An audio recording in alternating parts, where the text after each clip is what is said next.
Good evening traders. तो चलिए देखते हैं कि कल निफ्टी बैंक निफ्टी में हम किस तरीके से ट्रेड कर सकते हैं। चार्ट पर चलते हैं और निफ्टी से स्टार्ट करते हैं। तो कल के दिन में हमने प्लानिंग किया था कि निफ्टी अगर इस लाइन के ऊपर, यानी कि पिछले दिन का जो भी रेंज था, एक इनसाइड कैंडल बना हुआ था, इसके ऊपर अगर निकलता है तो यहाँ से हम बाई का प्लान कर सकते हैं और यहाँ से ऊपर की दिशा में जाने का कोशिश कर सकता है निफ्टी। तो आज के दिन में अगर आप देखोगे तो एक्चुअली मैं एक चीज़ आपको बता देता हूँ। यहाँ पर कहीं ओपनिंग आपको दिख रहा है निफ्टी का, बट निफ्टी का ओपनिंग कहीं यहाँ पर हुआ था, इस लाइन के थोड़ा सा नीचे, और ओपन होते ही प्राइस ऊपर की दिशा में मूव करने लगा और यहाँ कहीं हमने एक ट्रेड भी लिया था यहाँ पर, बट कुछ खास मिला नहीं। 1:2 लगभग लगभग 1:2 का हमारा ट्रेड था, क्योंकि यहाँ से जब हमने ट्रेड लेने के बाद प्राइस ऊपर गया तो इस एरिया पर जाकर निफ्टी अपना मोमेंटम थोड़ा सा लूज़ करने लगा, जिसको देखते हुए हमने यहाँ पर हमारा ट्रेड को क्लोज कर दिया था। क्योंकि इसमें ओपन होते ही इसमें एक अच्छा खासा मोमेंटम आ गया था और उसके बाद ये भी एक रेजिस्टेंस लेवल है, आपको मालूम है।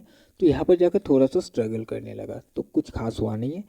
और इसका ओपनिंग का अगर मैं दिखाऊँ आपको, मैं इस यहाँ पर भी दिखा देता हूँ। एक बार मैं डेली चार्ट पर चलता हूँ तो आपको नज़र आएगा। तो यहाँ पर आप देख सकते हो इसका ओपनिंग 18,631.80 में हुआ था। इस लेवल पर कहीं इसका ओपनिंग हुआ था और इसको ब्रेक करके फिर ऊपर जाकर ये ट्रेड करने लगा था, जिस वजह से हमने यहाँ पर एक ट्रेड को बनाया था और उम्मीद कर रहे थे कि ये आज के दिन में एक अच्छा ऊपर के साइड में रैली दिखा सकता है, बट ऐसा हुआ नहीं है। एनीवेज चलिए अभी हम एक बार बैंक निफ्टी को भी देख लेते हैं, उसके बाद हम कल के लिए भी देखेंगे क्या कर सकते हैं। तो बैंक निफ्टी का भी ओपनिंग मैं आपको बता देता हूँ। बैंक निफ्टी का ओपनिंग यहाँ कहीं हुआ था। तो अगर मैं इसको डेली चार्ट पर आपको दिखाऊं तो आपको दिखेगा यहाँ पर। तो आप देख सकते हो इसका ओपनिंग प्राइस जो है 43,889.70 का है और इसको आप वेरीफाई कर सकते हो NSE के वेबसाइट पर जाकर भी।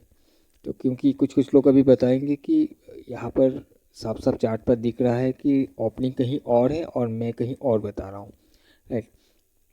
तो बैंक निफ्टी में हमने बताया था आपको कि अगर प्राइस इस लेवल के नीचे, यानी कि 44,000 के नीचे अगर ट्रेड करने लगता है, सस्टेन कर जाता है, तो ये नीचे के साइड में आ सकता है। और अगर बाई करना है तो सेफ बाइंग होगा, इस लेवल के ऊपर सेफ बाइंग हो सकता है, क्योंकि ये रेजिस्टेंस जोन है। प्राइस ऊपर जाएगा तो कहीं ना कहीं से इसको रेजिस्टेंस मिलने की पूरी पूरी संभावना है। तो आज के दिन में अगर आप ट्रेडिंग सेशन को देखोगे तो जब प्राइस यहाँ कहीं ओपन हुआ, ओपन होते ही ये प्राइस अंदर चला गया एक मोमेंटम के साथ और उसके बाद इस एरिया पर आकर ये अटक गया। धीरे थोड़ा टाइम यहाँ पर ट्रेड करता रहा एक रेंज में, उसके बाद धीरे धीरे करके प्राइस नीचे आने की कोशिश करने लगा और इस लेवल पर आकर फिर से इसने एक सपोर्ट फॉर्म किया और फॉर्म करके ये ऊपर जाकर कहीं क्लोजिंग दे दिया है। बैंक निफ्टी में हमने कोई ट्रेड नहीं किया था, क्योंकि हमारा जो व्यू या फिर हमारा जो प्लान था कि बाई करना है तो हम इसके ऊपर ही करेंगे, अदरवाइज हम बाई नहीं करेंगे और सेल इसके नीचे ही करेंगे। तो इसके नीचे तो कोई कंफर्मेशन था ही नहीं, प्राइस ओपन होते ही ऊपर चला गया और इसके ऊपर गया नहीं, जिस वजह से हमारा बाइंग भी हुआ नहीं है।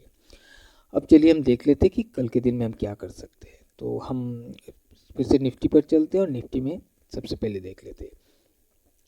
तो अब देखिएगा ये इस जोन को ब्रेक करके इसने क्लोजिंग दिया हुआ है। अब देखकर तो ऐसा लग रहा है कि कल के दिन में भी इसको ऊपर का जो दिशा है ये कंटिन्यू करना चाहिए। तो अगर ये कंटिन्यू करता है तो देखिएगा ये जो यहाँ पर एक रेजिस्टेंस का फॉर्म हुआ है, मैं मार्क कर देता हूँ।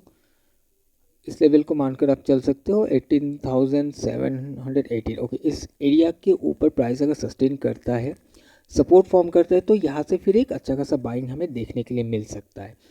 और प्राइस अगर फिर से किसी वजह से यहाँ से घूम करके इस रेंज के अंदर इस लेवल के नीचे आकर ट्रेड करने लगता है, तो फिर प्राइस थोड़ा सा अपना ये जो भी मोमेंटम है ये लूज़ कर देगा, तो धीरे धीरे करके ये फिर से नीचे आने की कोशिश कर सकता है। तो इस लेवल के ऊपर ये बाइंग के लिए देखिएगा और इस एरिया के नीचे अगर आपको मिलता है तो फिर यहाँ से एक सेलिंग का भी हम व्यू प्लान कर सकते हैं। हो सकता है कि प्राइस फिर से इस लेवल को टकराने की कोशिश करे। अब चलिए हम बैंक निफ्टी को भी देख लेते हैं। अच्छा, और एक चीज़ में यहाँ पर देखिए कि एक स्विंग है। अगर ये अगर कल के दिन में अपना इस ट्रेंड को कंटिन्यू करता है तो इस स्विंग को ब्रेक करने की कोशिश कर सकता है। तो आप उस हिसाब से अपना टारगेट भी प्लान कर सकते हो। ओके, तो अभी चलिए हम बैंक निफ्टी को देख लेते हैं। तो बैंक निफ्टी एक ये जो रेंज था, रेंज के अंदर इसने क्लोजिंग दिया हुआ है। अब कल के दिन बाइंग के लिए सेम हम प्लान करेंगे इसके इस लेवल के ऊपर। इस लेवल के ऊपर प्राइस सस्टेन करता है, सपोर्ट फॉर्म करता है, तभी हम यहाँ से बाई का प्लान कर सकते हैं। और इसके अलावा प्राइस का देखिएगा, यहाँ पर प्राइस ने स्ट्रक्चर को ब्रेक करके फिर ऊपर जाके कहीं क्लोजिंग दिया हुआ है। अब इस एरिया पर आकर भी अगर ये सपोर्ट फॉर्म करता है, सपोर्ट लेकर उठने की कोशिश करता है, तो यहाँ से भी एक प्लान किया जा सकता है। और अगर ये सपोर्ट ले लेता है तो इसको भी ब्रेक करके ऊपर जा सकता है इस लेवल को, राइट। और सेल करना है तो सेम 44,000 के नीचे अगर प्राइस सस्टेन करता है और कोई कंफर्मेशन मिलता है तभी हम यहाँ से सेल का प्लानिंग करेंगे। तो सिंपल सा प्लान है बैंक निफ्टी में भी कि इस लेवल के ऊपर हम बाय का प्लान करेंगे। और एक लेवल आ जाता है हमारे पास ये एरिया, अगर यहाँ से घूमने की कोशिश करता है तभी हम बाय का प्लान कर सकते हैं। और सेल का प्लान करना है तो 44,000 के नीचे प्राइस को सस्टेन होना पड़ेगा, तभी हम वहाँ से एक सेल का प्लान भी कर सकते हैं। सो ये था निफ्टी और बैंक निफ्टी का प्लान कल के दिन के लिए मेरा। सो अभी अपने हिसाब से थोड़ा सा एनालाइज कर लीजिएगा। तो चलिए आज के लिए इतना ही, मिलते हैं हम एक नए वीडियो में। Till then bye bye.